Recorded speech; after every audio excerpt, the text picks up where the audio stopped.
everybody. Welcome to ABA Inside Track, the podcast that's like reading in your car, but safer. I'm your host, Robert Perry Cruz, and with me, as always, are my fabulous co-hosts. Hello, Rob. It's Diana. And it's me, Jackie. Did you like that fade out? Wow, we didn't do that in post-production? It was all natural skills. Oh, here comes a horse. Boing! Let me open this door. What's behind it? It's us. Hey, everybody. So, welcome to ABA Inside Track. We're a podcast in which every week we don't just talk about Foley effects, but we typically talk about behavior analysis and behavior analytic research. And in any given typical week, we would have picked a topic and we would have read articles related to that topic, and then we would share that information with you. But this is anything but a typical week because it is a reboot of sorts. A reboot of one of our favorite topics, the grab bag. Yay! Woo! Now, there are not a lot of great things going on in the world right now, but one of the things is we've all been stuck at home a lot, which meant we've been able to prepare a lot of extra episodes out like 2 months in advance. And we had some extra time, and we thought, you know what would be a great thing to do? Let's go back and reboot the grab bag. We've had about 10 of those. So those of you who have been longtime listeners would know that every 12th episode, we would have an episode in which each of us would just come, we would print out every single article ever made, and we would grab one out of the bag, and we would read it. And that's the article we would do for that week. And we'd each have a different article on varying topics. But unfortunately, after our 10th grab bag, we got a cease and desist letter from the EPA saying it was very wasteful. We're not allowed to do that anymore. So we thought maybe we'll just retire the grab bag. But we've had so much extra time that we thought, let's reboot the grab bag. It'll be all digital. So what we do is we go to Google, we type in ABA Inside Track grab bag. And after we go through all the old episodes that we did, because we can't do those again, we see what articles come up. And those are the articles that we'll be discussing, right?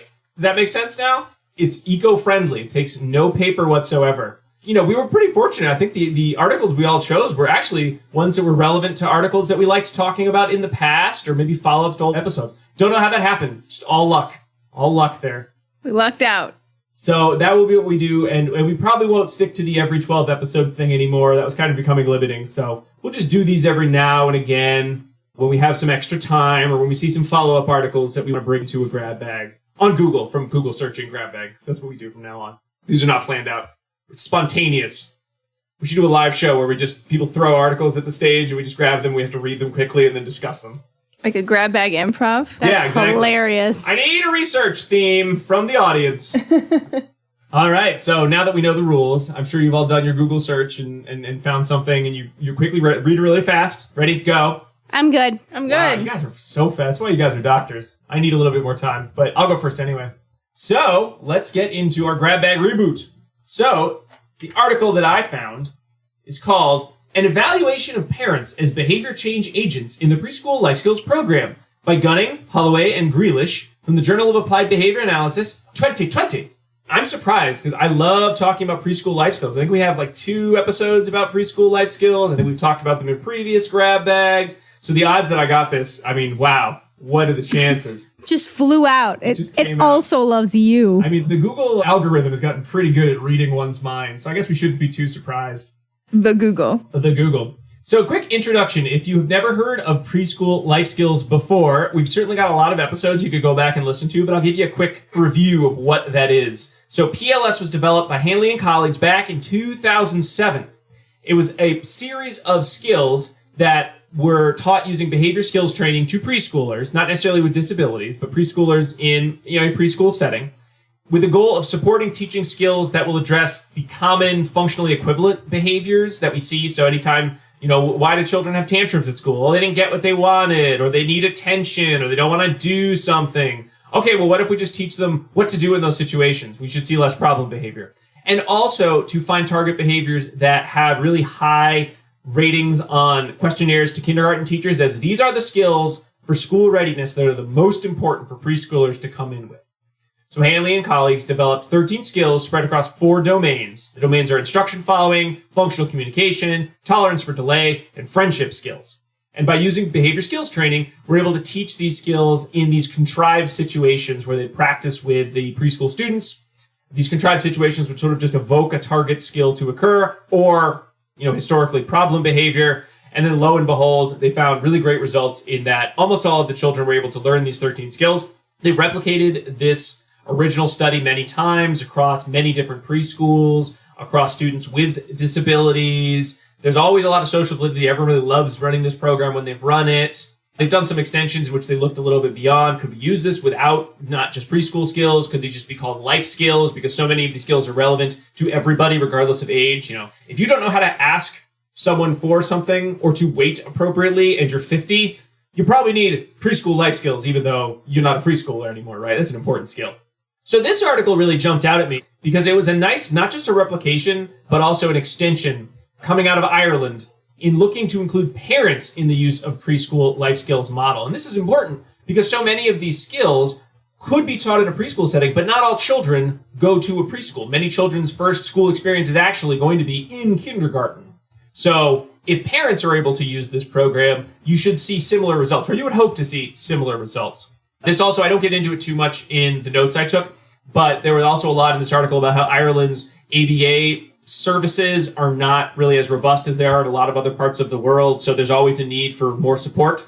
So there were 2 experiments. I hate when there are 2 experiments in one paper. I want 1 experiment and 1 paper. Folks, all right, get my memo. But in this case, it sort of worked out in that the first experiment just looked at, can we teach parents to run the preschool life skills program and get good results?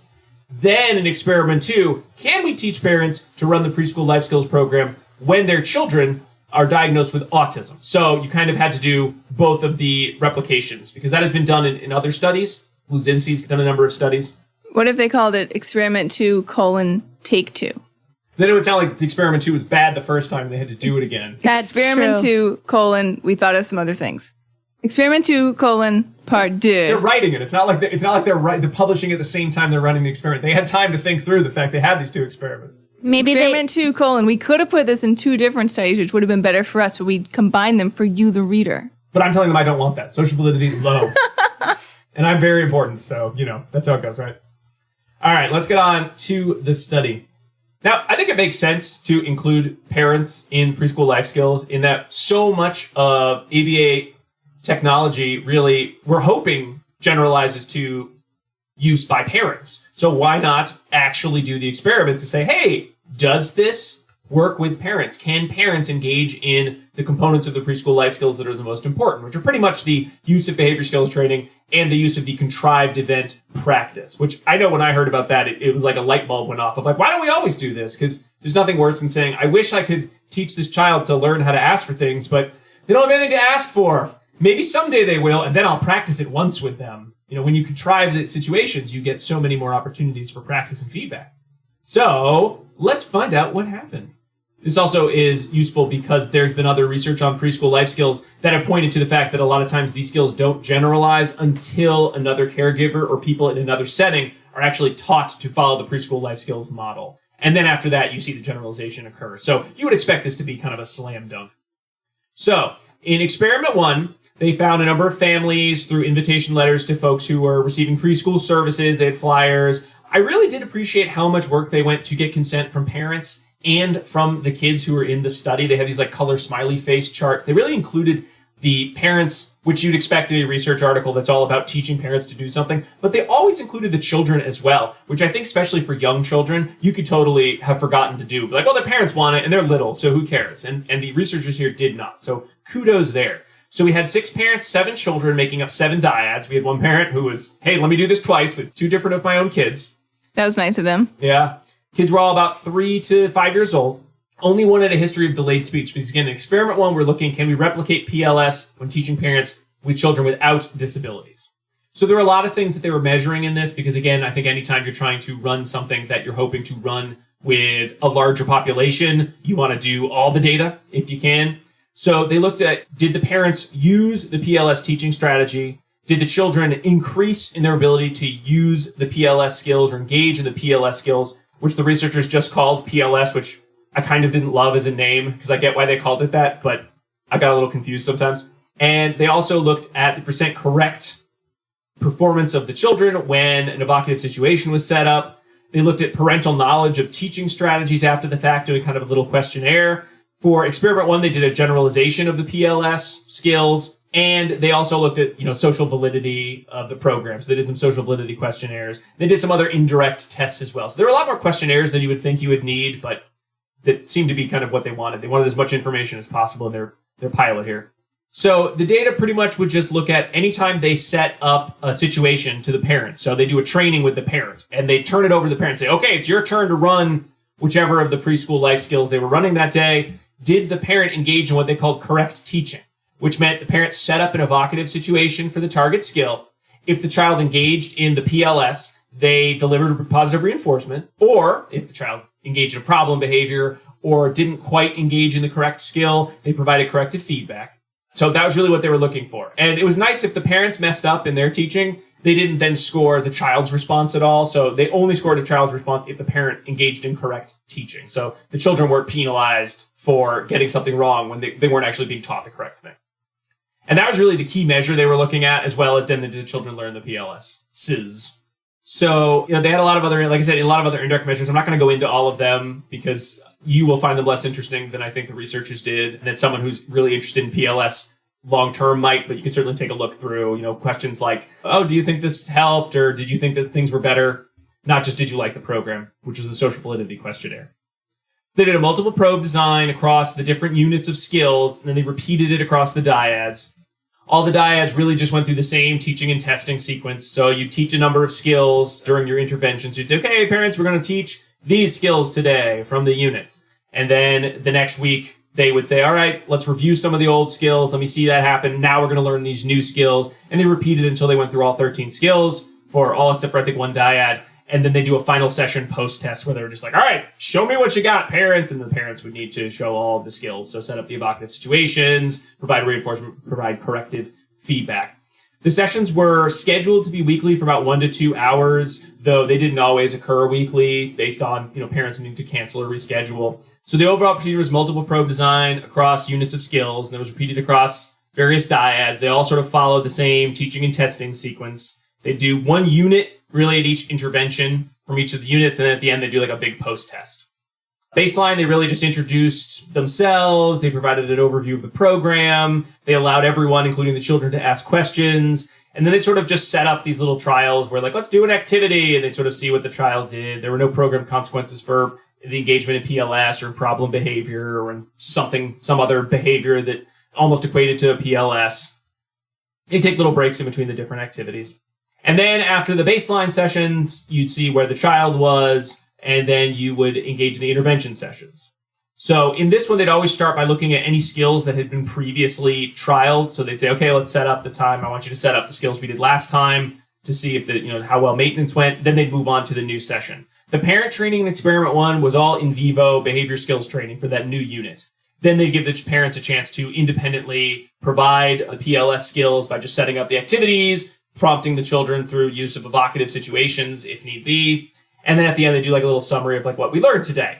So the training always started with an intro and rationale for whatever the target skills were going to be, whether it's, follow one-step instruction or wait or gain attention appropriately or say hi, offer to share something when someone enters your area for some of the friendship skills.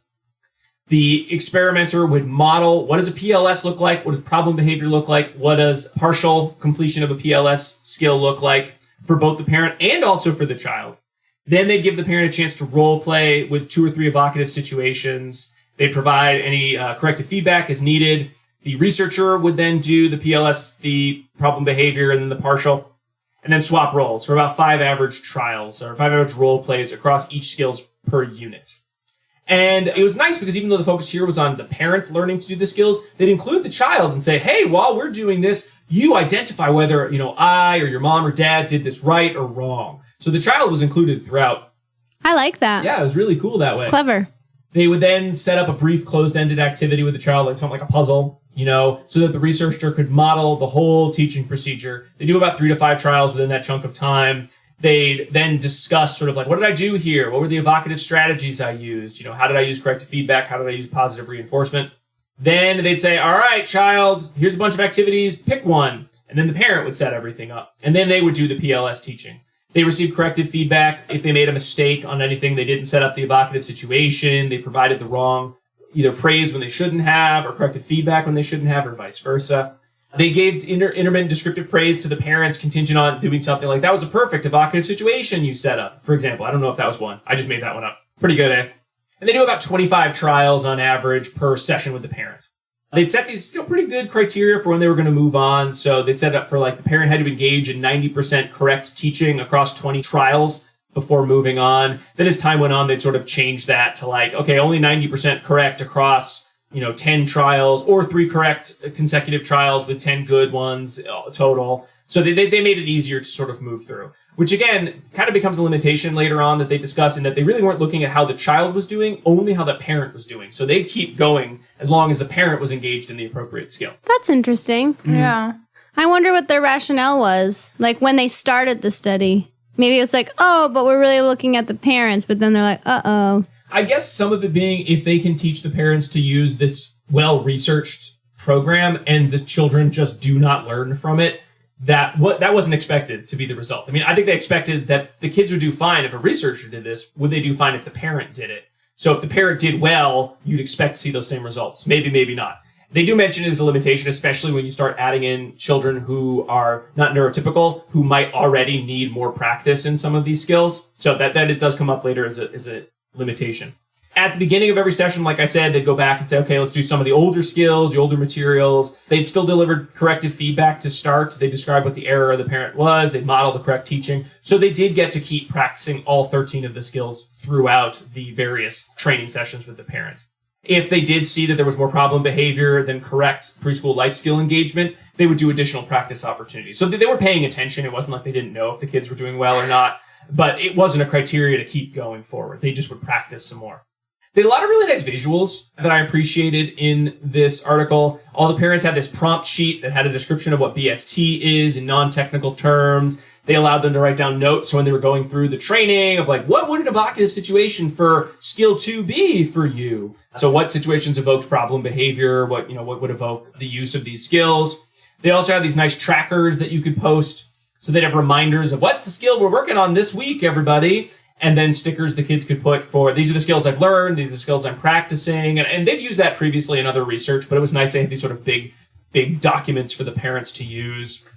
Then at the end of the session, they'd say, okay, what did we learn today? What are the situations you're going to look for this week or that you practice that could evoke this target skill? They'd write it all on the prompt sheet. They'd bring out the visual reminders. They'd remind, here's what you should work on through the week. Again, the goal for that was not to use it as a reinforcement system, though. It was meant to just be a reminder for everyone. There's no guarantee that parents didn't use it as a reinforcer system, but that wasn't the purpose of it. It was just to be a reminder. Then, once they were done with all the units, they did a post-test. So they just set up trials for all the target skills, just like they did in baseline, to see how the kids did and how the parents did. And then for experiment 1, they did try to run some generalization sessions, where the researcher just would go to the child's preschool during the baseline and then the post-test session, and they just observe for a while. They didn't do it for all the students, just for about 5. And they'd take about 15 to 20 minutes during various situations, and they'd record what were the responses of the child in those naturally occurring evocative situations. They had like 21 situations or so in baseline, about 25 they saw in the post-test. And again, they didn't do anything. They were just watching. So did they see more engagement in PLS after training than they did before in this new setting where nobody was paying attention to PLS? They looked at their own fidelity as trainers as well, which is important, though we're not going to get into those results because if they'd been bad, I'm sure they would have stopped the study and, retrained themselves to do better. So let's look at the overall results here. So it was about 6 weeks total, about 1 to 2 hour sessions for the parents. It took about 4 to 15 days between sessions. So you could have done it quicker, but it was about 6 weeks total when you took naturally occurring. I can't make it to your research training session occurrences in there. Usually the parents took about 10 trials to get to training criterion per skill. So they got pretty fast at moving through. Not all were that quick. Some took a little bit longer. And their correct teaching occurred in about 89% of trials in which PLS occurred. So when things went well, this was pretty consistent. When things went well, the child did well, they responded appropriately. They set up a good situation. When there was problem behavior, the child didn't engage in the PLS. They didn't do quite as well. It was about 71% correct teaching in those situations. And then usually about 84% of the time, they would remember the things they'd done in previous sessions. During the post-test, the parent correct teaching went from 0 to 18% to 55 to 100%. There was one parent who was really struggling with getting the high percentages of parent teaching criterion. And they also noticed that the parents spent more time talking about what good teaching strategies were. Originally, it was, well, you would tell the child why, and you'd give them instructions of what to do. And then in post-test, after they've gone through all this training, as you would probably expect, they said, it's important to set up evocative situations, and you should give feedback. They still liked rationale as well, but that's fine, because we use that in BST. So just delivering instructions stopped being what they considered good teaching. Probably because they'd just gone through 6 weeks of this training. Again, as you'd hope, the kids in PLS training did very well. Unit 1, they actually did pretty well at baseline, but again, these are neurotypical children, so a lot of the skills in Unit 1 are pretty straightforward if your kid's going to a school setting. They did less often in the other units. You'd see more problem behavior, or you'd see them not engaging in quite the appropriate or the accurate PLS response. They saw an increase for all students following the parent PLS training. They saw decreases in problem behavior. Unit 4 seemed the hardest, which I have said when I've run PLS myself. I think we've seen it in some of the other research, because you need other people to run Unit 4. Right. So their thought is, well, maybe the parents didn't have other people to run Unit 4 in. Could have been less opportunities to practice. So statistically, you saw a pretty large effect size. Again, bigger for units 1 to 3 than for 4. It's a little bit modest. They did actually see some generalization for those first 3 units at the preschool during the post-test too, which is nice. 4 is kind of variable. But again, 4 I think is the trickiest of the PLS skills. Social validity was great. I was delighted with the program. She seems to really get it, were some of their quotes. You can teach parents to use the PLS program, but will you see the same effects for parents of children with ASD? So that's what experiment 2 is. There really weren't a lot of changes, mostly some modifications to some of the teaching procedures. They did have varying profiles of the children. So some of the children had really high ASD severity scores. So for those students, they had more modifications made to the overall training. I'm not going to go to too much elaborate detail, but it was a lot more practice on like following instructions. They'd have more frequent breaks. They did a little bit more training with the parents on how to respond to problem behavior when it occurred, much more closed-ended activities. They also allowed the parents a lot more flexibility, and could we do this session more, or could we practice with this unit more? Their thought being that they think the parents really were excited with some of the gains the children were making, because the children did all make gains, spoiler alert, and they really liked some of the communicative units more so than, say, like the Unit 4, which not all of the participants made it to. Pretty similar results in terms of how the parents did with their training. It took, again, 6 weeks to finish. All of the children were able to do Units 1 and 2. Only a few were able to get to 3 and 4. Parents, again, took about 10 trials to meet the training criterion for the unit. They actually did a little bit better in terms of their accuracy. They have about 90% average correct teaching. Again, higher when a PLS occurred than when problem behavior occurred. They had a little bit harder time with some of the previously targeted skills. Again, I think that was because their scores dropped a lot when it was responding to problem behavior than it was in responding to a PLS. Their overall percentages went from 36% to 78% during post-test. There was one parent who really had a hard time. She actually had a low baseline and then even a lower post-test score. So one parent was really struggling with the overall procedure.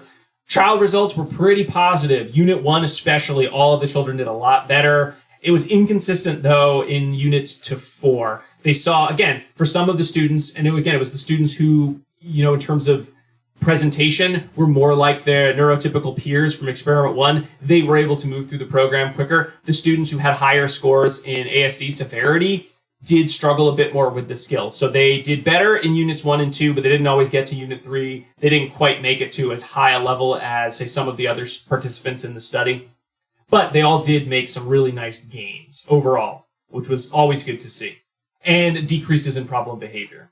I love decreases in problem behavior. Yeah.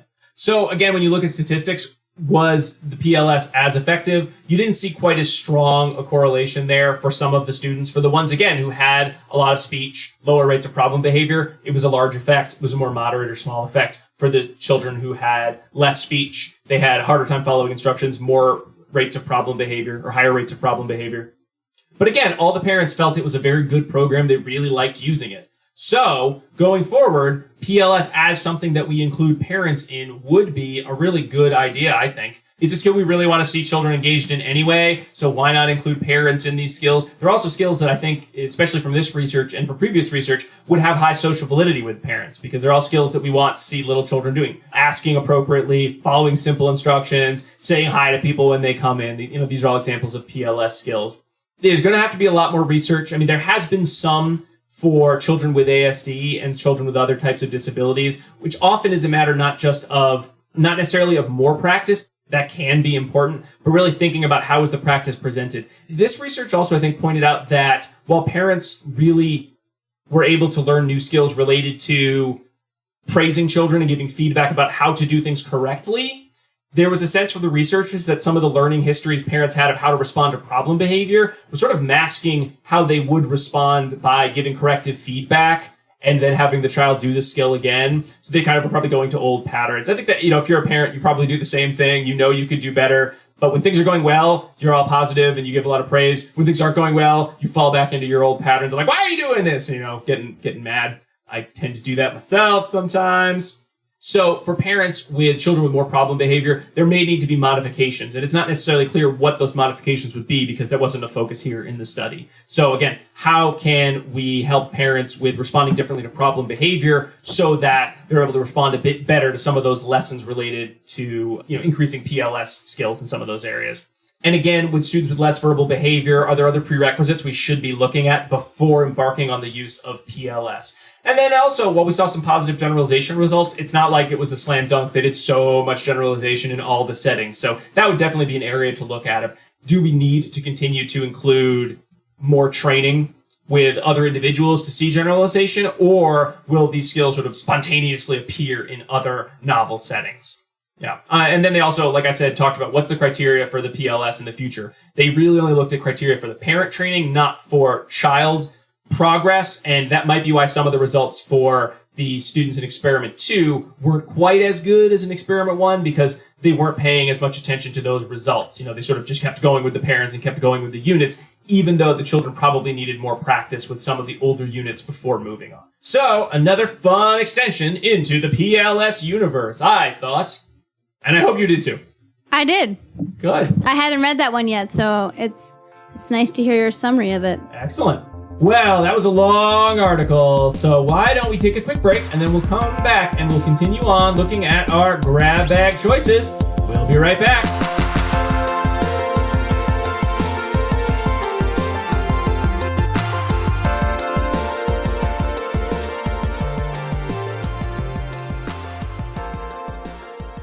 Do you want to be a BCBA? Sure, we all do.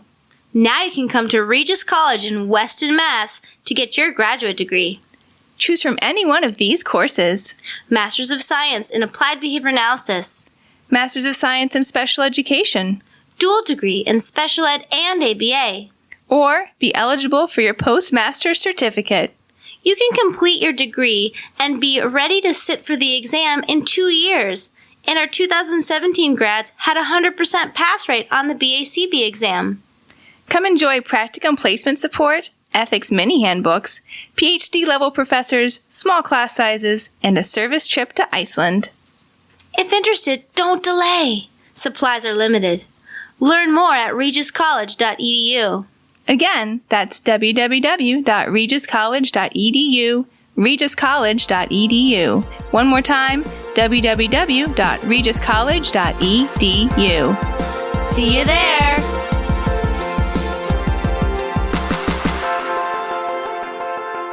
And we are back talking about our special grab bag choices in this very awesome grab bag reboot.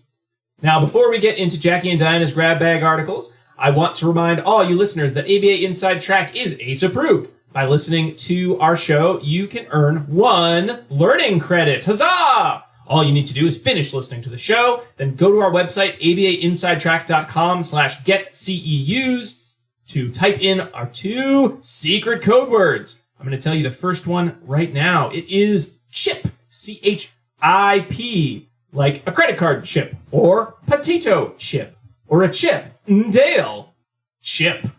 And with that out of the way, why don't we talk about your article, Diana? Okay.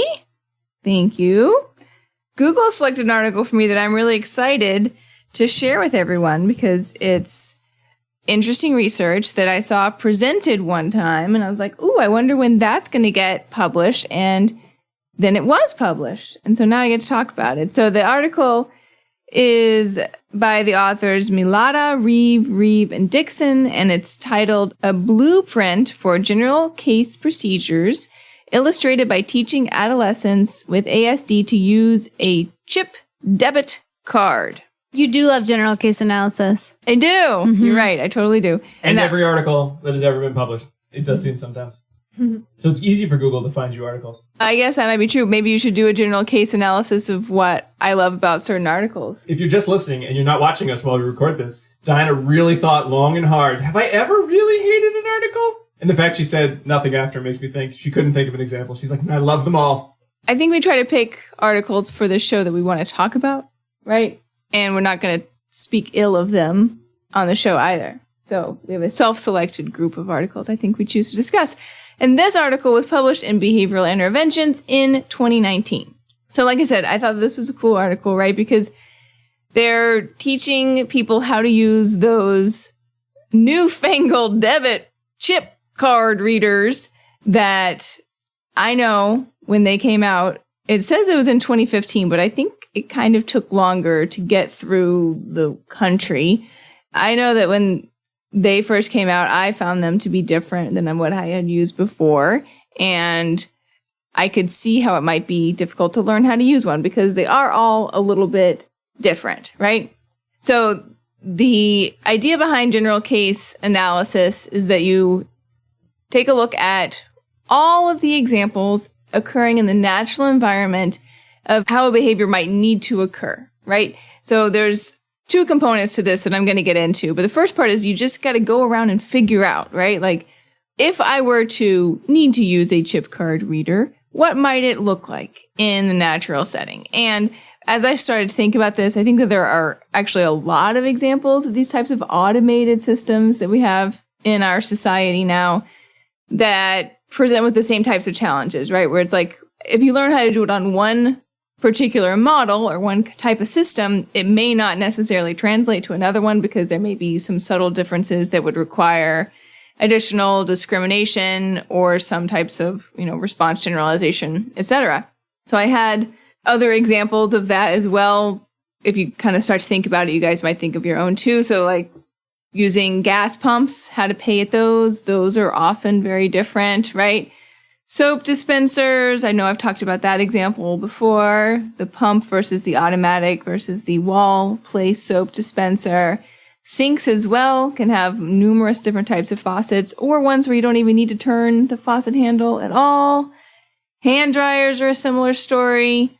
Shower knobs, except I noticed here in Massachusetts, they're like all the same, which is very weird.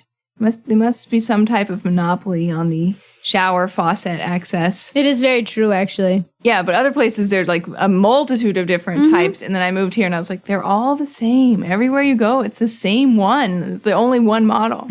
I don't know what that's about. Vending machines and soda machines, those can be a little bit tricky. Those damn self-checkout systems, right? Where you're supposed to pay for everything yourself and it always gets mad at you and then you get mad at it. When you call into the doctor's office and you have to like listen and punch through all the different numbers to get to actually talk to someone. I feel like that's a little bit like this. And then finally, the example that they gave here, which are these debit/ATM card readers or trying to get money out of an ATM. So there's plenty of times in which you think, I learned how to do it this way, right? But you find yourself that suddenly you're in a new system and it didn't translate, right? Like, now what do I do? It looks so different. And if you're attempting to teach someone else how to do this, you could run into the same problem as well, where you teach one and it doesn't translate. So these types of skills are a perfect use of general case analysis and training. And I also like them a lot just because they're very socially significant skills for anyone who wants to learn how to do these types of things or wants to interact in the community in these ways. So if you want to be out and purchase things for yourself, you probably need to learn how to use a chip or debit card reader, right? Because cash is basically a thing of the past. Very few people use cash anymore. So what they wanted to do here was they had 3 participants for their study, and they went through the process of doing this general case analysis and then an extremely thorough general case training.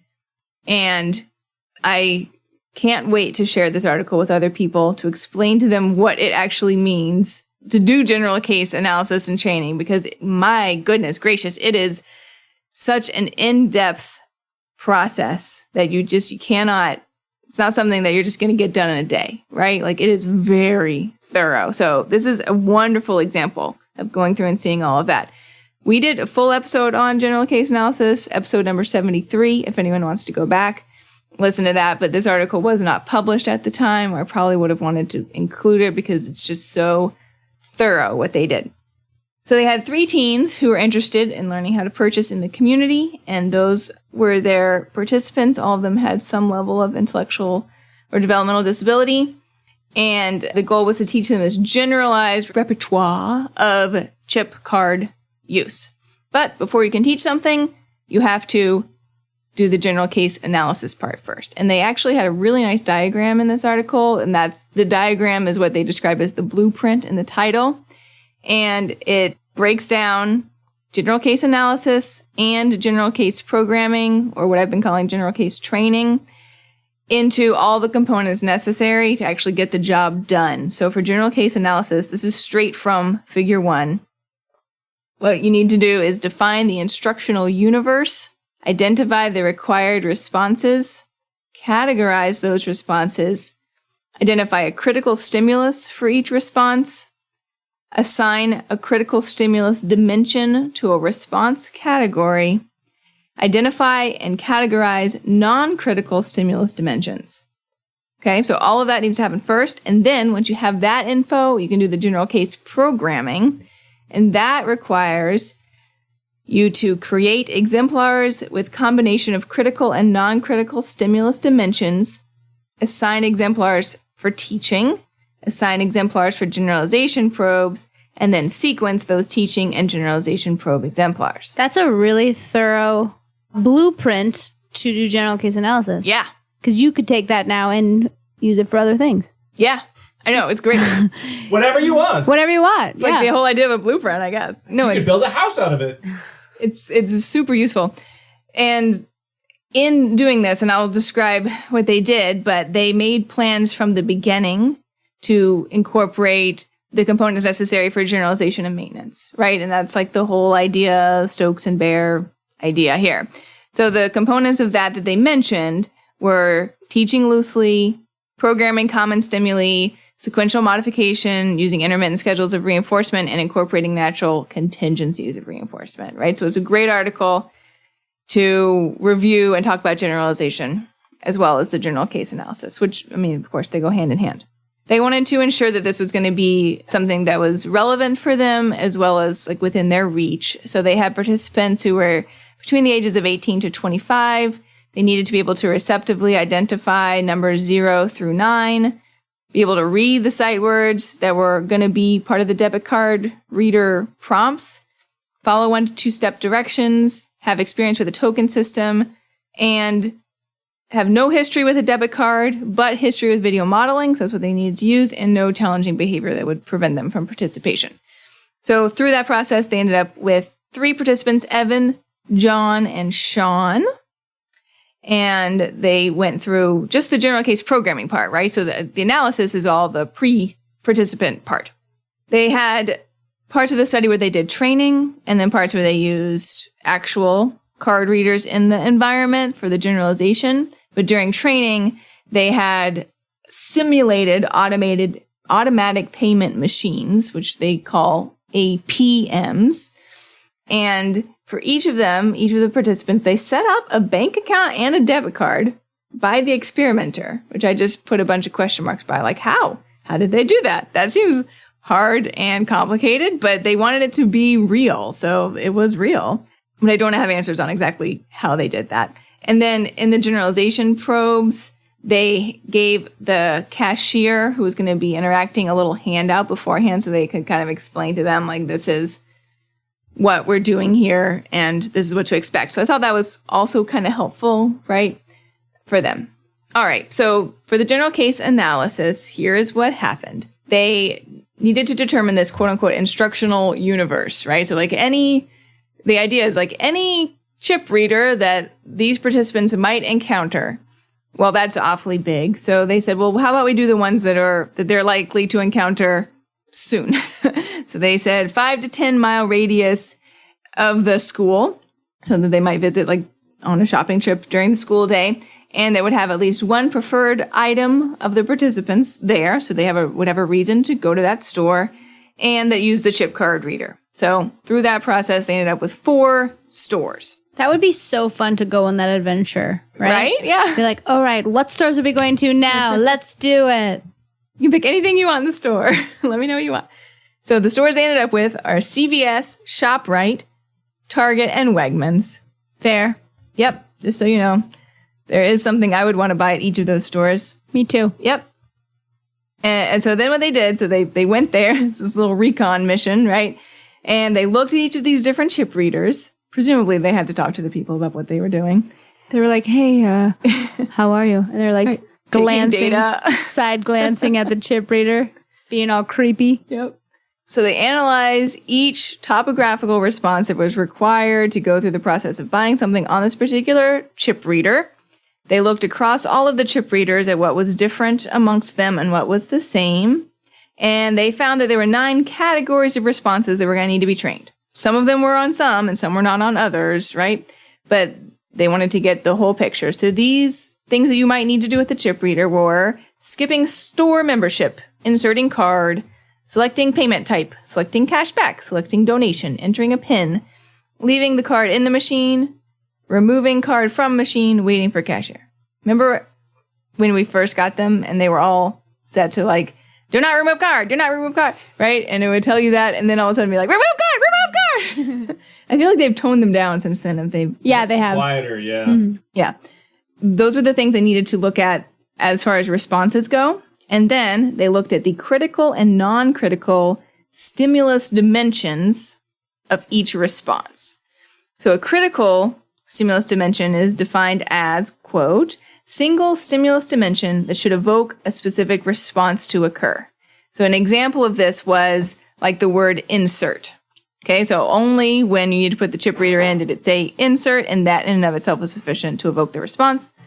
And then non-critical stimulus dimensions were those that should not evoke a certain response, such as the font, the background color, the font color, or like extraneous graphics that were present on the chip readers.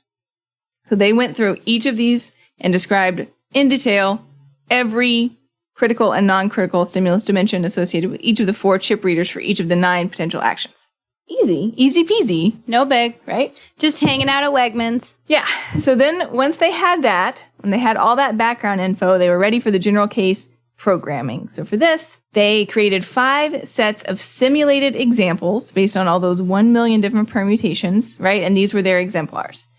And they kept the critical stimulus dimension present, right? Like insert, for example.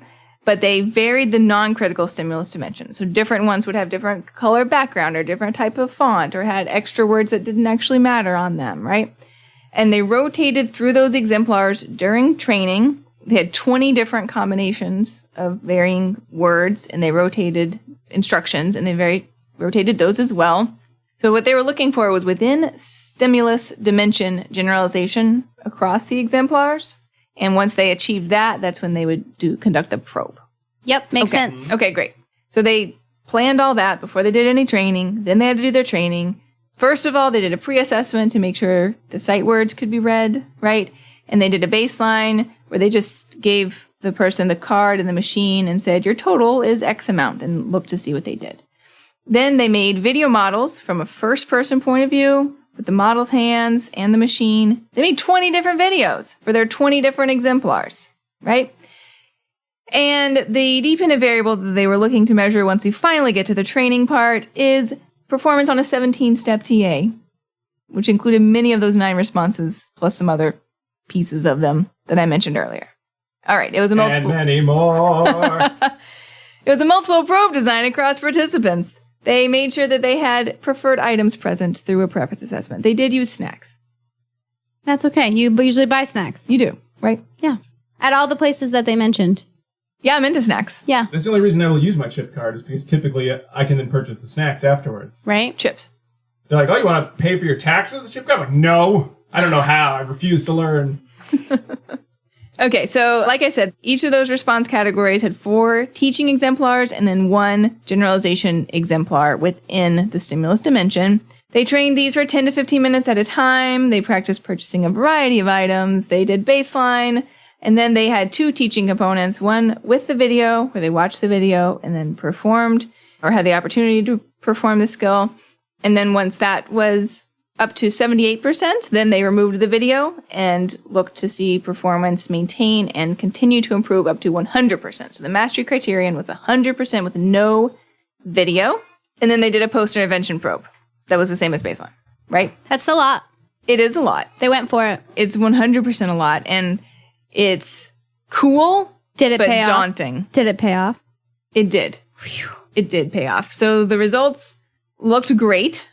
They, all along the way as well, were looking at probes in the generalization setting, right, as well as their generalization exemplars. So they did those initially. Performance for across the participants was relatively low, although John had a little bit higher performance in some of the baseline settings. They then did the video modeling training. Performance improved significantly for everyone with a little moderate variability, but there was only about 4 to 5 sessions with the video. Then they moved to video removed. They saw performance reach 100% very quickly with the video removed. In some cases, it was immediately at 100%. And then they did their generalization probes in the natural setting, and everyone achieved 100% independence in the natural setting. Love it. Across all CVS, ShopRite, Target, and Wegmans locations. Wow. Yeah. Snacks galore. That was right? the best I know, that day. must have been so fun, yeah. Best day ever. So yeah, those results look great, and social validity looked great as well. So they did something interesting. They checked with 10 same-age peers on the social validity of the target skill in the videos, and then they also asked 10 BCBAs and 10 grad students to take a look at what they did in the video clips, but they didn't ask the participants. Huh. Unless I just misread it and missed it, but as far as I could tell, they didn't. I mean, they did, they went to great lengths to try to make sure that this was valid, but I don't know why they didn't do that one portion. Could the participants have given feedback during the training or something and they just didn't report it because it sort of happened? It's possible. You could probably find a lot of ways to take those data. So I don't know. But I think it was, generally speaking, a socially valid skill to be targeting. Absolutely. Right? And then to round it all out, they liked what they did. It was obviously a lot of work, right? But the part of what they wanted to do in this study was show people how to do this so that you could take it from there and you have a blueprint. And now you can. Right. One thing they said a few things, but one thing they said was, well, maybe they could add a voiceover narration to the video as an additional way to assist in, solidifying that instruction following. You could kind of covertly follow your own instructions once you'd heard them, right?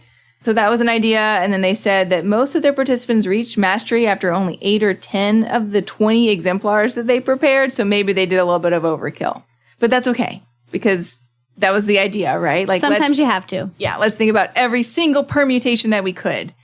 And I admire the researchers for going to these great lengths. And anytime I see Sharon Reeve present data on her studies, you can see the level of thought and detail that she puts into this type of work, and the attention to multiple exemplar training is present throughout everything. So kudos to her and her research group for going to these great lengths, because I think that it's actually something that could be quite useful for others. I can't wait to use it. Yeah. Blueprint. All right, Jackie, I guess. Thank you, Diana. Looks You're like it's welcome. Jackie's turn. I am rounding third base right now. I'm heading to home. I'm going to slide. Bring it home. I'm going to slide.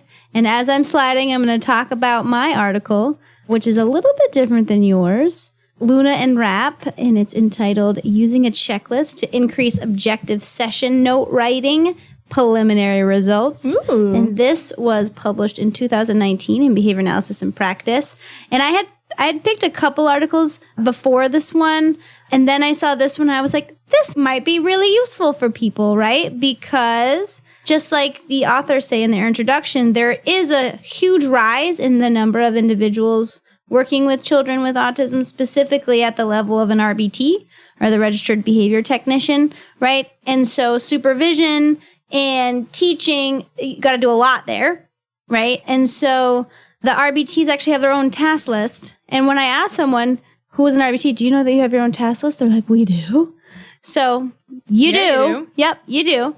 And in the task list, one of the items include generate objective session notes by describing what occurred during sessions. right? And so this is part of what you need to do to be an RBT. Carr and colleagues in 2017 suggested creating additional resources and training tools to help with these mastery skills on the RBT task list. And so I love that they're like, Luna and Rapp are like, okay, we're going to make a checklist. Like, this is something that they need to do. It's not really operationally defined on the task list. So we're going to try to operationally define what objective session note writing is, create a checklist to see if we can improve objective session note writing, right? And they use a checklist because it's easy to use, it's cost effective, it's efficient, right? And we might be able to use that to monitor progress. So the rationale here is that the session notes may be the way that school personnel relay information to others, such as parents. I put insurance companies in too, because I know that a lot of session notes go to insurance companies. And they didn't really talk about any other previous research that's looked at session note taking in the introduction. So I'm wondering if there isn't any, right? Because it's like such a finite skill that this might be the first one looking at objective session note writing. Maybe. And how to teach it. But who knows? I don't know. I didn't look. I've seen one on daily data collection. Yeah. So that's something interesting. If you guys find something, reach out to me. And so the participants were part of a school's RBT training. So I found this is fascinating. So do public schools have RBT training embedded in their training? None that I know of in Massachusetts, at least. So that's fascinating. I think the issue always comes up is you then have to provide the supervision afterwards, and many districts just financially, the amount of oversight that would require, new staff it would require, when it's not necessarily a part of some of their programming, it gets really wonky, like how you would do that. Yeah, so they said this was part of the school district's RBT training. So this school district is doing it. I mean, they may have set up, an elaborate BA-style program per building, have the BCBA oversight. So, I mean, they may just have the infrastructure to make that work. That's great. Right, I know. When I saw that, I was like, whoa, neat. But to be fair, they didn't mention how the participants were recruited and if there were any inclusion or exclusion criteria. So I don't know if these people wanted to be RBTs, right? Or if they had to be RBTs. Who knows? Because it just said RBT training program. So is this like an elective training or is it a mandatory training? Who knows? Yeah. I would assume if it were a job category, they would have applied for that job. So they would have been told, hey, you got to do all this training and have all this supervision. Right. But it doesn't say it, but informed consent was obtained. So it's not like they're going completely rogue, right? And there's probably answers there. So the participants included 2 special education teachers. Both of them had a master's degree in relevant experience, and 15 paraprofessionals. 2 of them were recently hired, and the rest of them had at least 1 year of experience. All of them have a minimum of associate's degree and relevant experience. So the materials here are amazing, because this is like as low tech as one can get. It's like note cards, session note checklist, and writing utensil. I love that. I love that too. So if you're looking for something that is low tech and cost efficient, this study is for you. Yeah, so what they did is they recruited 2 research assistants to develop these scenarios. And 1 research assistant participated as a child, 1 research assistant participated as a teacher, and they made scenarios, and each scenario included a brief preference assessment prior to what it sounded like a match to sample task. In the task, they used a 3-step prompting procedure, and it also instructed the child to engage in problem behavior for 5 out of 10 simulated trials. So I'm assuming that all these scenarios are different, but they didn't specify that in the article. But I'm assuming that they are. So measurement, they used the session note checklist, and that was created by the first author, Luna, in conjunction with a special education coordinator, teachers, and 2 special education lawyers. And in a little, what is it, little like up footnote? top? The footnote was like... Superscript? Superscript, yeah. They were like, this does not mean that this is legal advice. And I was like, thank you, lawyers. Thank you. But one nice thing is that everyone agreed that session notes should be objective and should not contain opinions. So that was one of the steps. So there was a total of 9 steps that were included on the checklist. Step 1 through 4 were designed specifically for the study. Steps 5 through 9 were outside of the study, but would be appropriate if you were in a public school setting. So the dimensions that they looked at were reinforcer delivery. Was it subjective? Was the prompt given? how did you handle problem behavior, or did you write problem behavior, and the specific task that you had to say in the session notes, right? And so they used an exact sign test to see if the checklist improved. So they looked to see in each of these specific session notes, did these things occur or not occur? And there was like a 0 if it occurred, if it was absent, and 1 if it was present. Which got me a little bit confused at one point because subjectivity is 1, right? So if it's present, you get a 1 there. So it's like opposite of the other things, right? But that's fine. So they gave a pre-checklist in the beginning, and it gave instruction about what was going to happen. The participants watched the scenario, and then they had 2 minutes to write the note that will be sent home for the parents, hypothetically, right? And then the first author took the note cards, gave them new note cards, and then they repeated that 3 times. With that, what I'm assuming 3 different scenarios. Then they gave them the checklist. They're like, here you go. They reviewed steps 1 through 4 that must be included, and then told them steps 5 through 9 should be included if you're working a school setting. This took around 10 minutes. So time efficient, right? Like, your training is 10 minutes long. And then they watched some, I'm assuming, different scenarios, and they looked to see if there was changes in the session notes writing, right? So that's the same.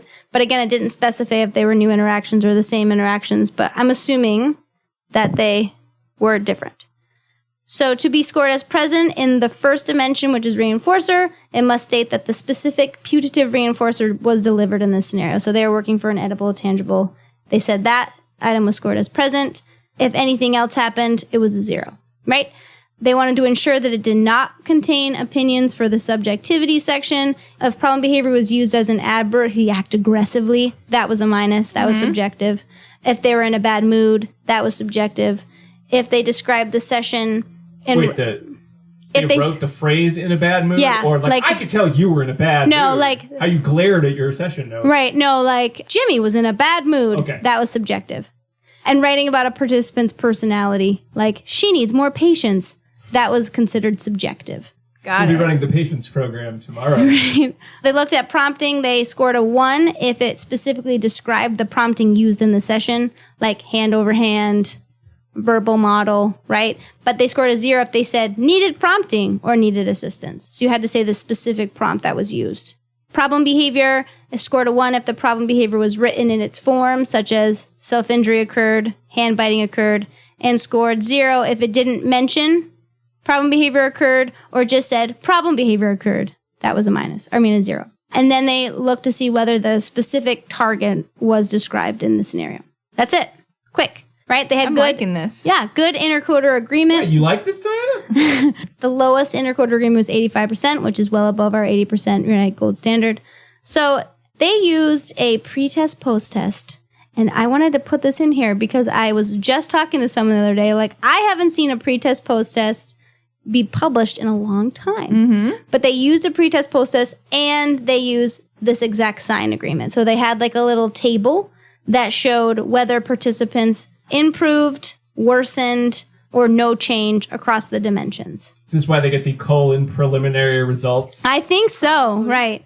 So we saw that 12 participants improved on reinforcement following the checklist. 1 worsened, which is surprising for me, and 1 had a ceiling. So they did great pre and post, which was surprising they put them in. But I guess they did because they probably didn't do as well on other dimensions. Could be. Right? Yeah. So for subjectivity, 10 improved, 1 worsened, 2 had ceiling effect. For prompts, 8 improved, so that's good. No 1 worsened, and there was no ceiling effect. So 1 improved on problem behavior, 6 worsened on problem behavior. So we'll talk about that. Okay. And 10 had a ceiling effect. And for task, 7 improved on task, 1 worsened, and 2 had a ceiling effect. So they took a mean across each of the dimensions to look at how everyone did overall. And they think that problem behavior didn't do as well because it wasn't specifically in the checklist. So that makes sense, right? If you don't add something in the checklist, then obviously they're not going to tell you about it. Right? Because if you're honing in on something that someone just gave you, so they said future research should look at specifically adding a problem behavior task in the checklist. Okay. Yeah, so that one makes sense. And then they said that there was improvements in indicating reinforcers, reducing subjectivity, and indicating the specific types of reinforcers or types of prompts, but there was no change in reporting problem behavior or tasks. So problem behavior actually worsened. So yeah, they were like, maybe it could work, but we did see people do worse, right? So they're like, maybe the first thing that we should do if we're looking at implication for praxis is operationally define what's on the RBT task list, right? Make sure that we're including everything in our checklist that we want to include on the session notes. So add in that problem behavior checklist and consider a more stringent criteria design potentially if you're looking to see if this checklist actually had any effect, but very quick, like, right? So this is like a very quick thing that you could do if you're seeing session notes fail. At least you do see some improvement overall for the 17 participants. Yeah. Quick and easy. Great. Well, that's 3 articles for our grab bag episode. We talked about preschool life skills extension to working with parents. We talked about a general case analysis to teach the use of chip cards in various debit and credit card machines across all your major grocery stores. At least in this area. Convenience. And convenience. I love chips. And we talked about training RBTs to write objective session notes, preliminary results, because it was only a pre-post test design. But hey, what a great start. And I think that's everything. Yeah. So no dissemination station for these grab bag episodes, because what's the common theme? Here's some things to do, I guess. Future research ideas, maybe? Not quite as helpful, I think, in terms of just having a direct, and now go do this, everybody. But again, if you're interested in learning more about general case analysis, preschool life skills, we have other episodes on those topics. I don't think we've really talked too much about objective case notes. It's come up, I guess, in passing in various topics. Right. And a listener had asked for me to look into research specifically around RBTs. And so this was, I was like, ooh, addressed it, but not really. So I'm still going to do it. But I found this while I was looking for RBT research. Oh, it is hard sometimes because you're like, oh, I can do this. Oh, but there's 3 other great articles. Yeah. I should just make this its own episode. Yeah.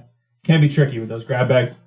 Well, that brings us to the end of our episode. Thank you, Jackie and Diana, for your help with finding these grab bag articles. Thank you. You're welcome. I want to say thank you out there to all of the listeners. I hope you enjoyed ABA Inside Track, as do Jackie and Diana. We hope you enjoyed it. Why not think about leaving us a review on Apple Podcasts, Spotify, Stitcher, maybe even subscribing to the show so that you get it every single week. There are a lot of other ways that you can get in touch with us as well for feedback or to give us ideas for topics or to ask questions. Certainly, you can find us on social media. We're everywhere as ABA Inside Track. We're on Facebook, Twitter, Pinterest, and Instagram. You can find these episodes posted on the YouTube, on our YouTube page. With the YouTube subtitling feature enabled. You can go to the website, abainsidetrack.com, to find links to the articles that were discussed in these episodes, as well as a list of all of our previous episodes. And of course, we wouldn't mind hearing from you through old-fashioned email at abainsidetrack@gmail.com. Before we wrap up, I want to make sure to give you that second secret code word if you're interested in earning a learning credit for this episode. And it is MOON. M-O-O-N. MOON. Gee, I wonder who owns that moon. That's a reference for maybe Diana? Not even Diana. Someone's going to get it. If you get it, write in. Tell me that you got the reference. I didn't. You didn't. But I never do. Yeah. That's an obscure one. Anyway, for most of you, just remember moon. Before we wrap up, I also want to make sure to say a big thanks to Dr. Jim Carr for recording our intro-outro music, Kyle Sturry for his interstitial music, Dan Babbitt of the Podcast Doctors for his editing, and Hollis Irvin from the Sycamore Workshop for his visual design. We'll be back next week with another full-length episode, but until then, keep responding. Bye! Bye now.